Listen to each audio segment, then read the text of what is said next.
Jou, kallis YouTube'i vaataja, kätte on jõudnud järjekordne tööpäev ja mis oleks veel mõnusam kui töisel päeval võtta endale üks selline auto ja minna sellega Eesti peale trippima ja meil on kavas selle imelise Matrixiga minna sõitma Haapsalu poole. Sellega on võimalik põhimõtteliselt ükskõik kus kohas ööbida, ükskõik kus kohas olla ja Eestis on ilusaid kohti, kus olla, ööbida, ringi vaadata, seigelda on küll ja veel, nii et vaatame, kuhu me selle asjaga välja jõuame.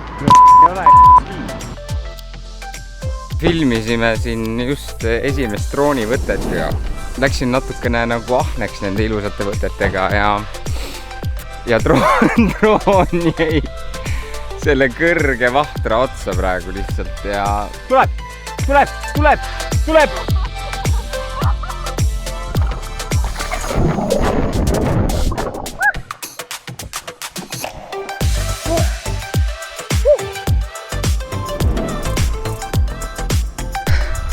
Kaali jäitis mu vahepeal autost maha.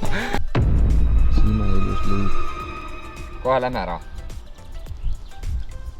Tundub, et ta mõistab inimest. Ja nüüd ta tuleb julgemalt juba. Mõtles ümber. Olgu, lähme.